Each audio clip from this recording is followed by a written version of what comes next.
The Devil's Temptation, Jesus versus Satan in the Wilderness. Story.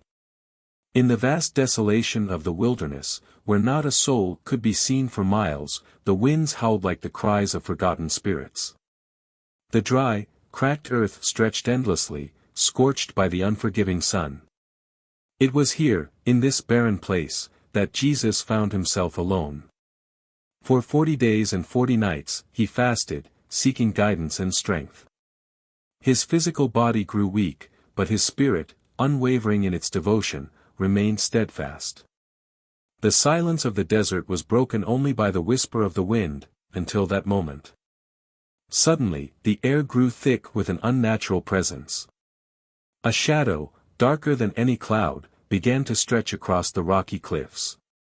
Out from the depths of that shadow emerged a figure, tall, menacing, and cloaked in an eerie, supernatural aura.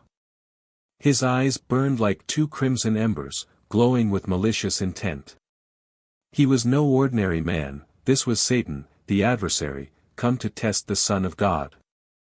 "You fasted long enough," the devil hissed, his voice a mixture of sweet temptation and seething malice. "If you are the Son of God, prove it.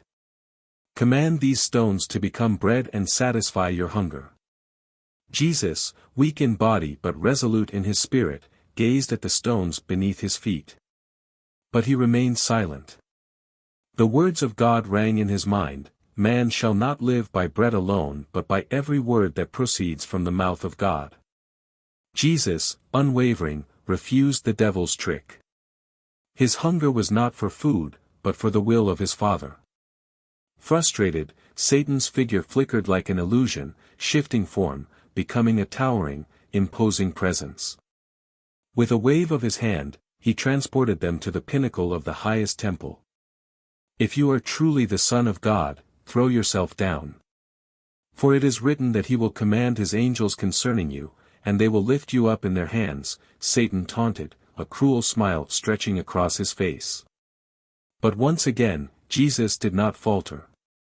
"It is also written, you shall not put the Lord your God to the test," he answered, his voice firm and unyielding. The devil's frustration grew. He took Jesus to the top of a mighty mountain, the earth below them a mere speck in the distance. "All the kingdoms of the world, all their glory, I will give you. Just bow down and worship me, and all this will be yours." But Jesus, with a piercing look in his eyes, answered with authority, "Away with you, Satan. For it is written, you shall worship the Lord your God, and him only shall you serve." With that, the devil's form shattered, his power broken. He vanished into the wilderness, leaving only silence in his wake. The air returned to normal, the oppressive presence lifting. Jesus, having endured the temptation, stood victorious. The angels of God came and ministered to him, bringing comfort and strength. In that moment, the wilderness was no longer just a place of testing.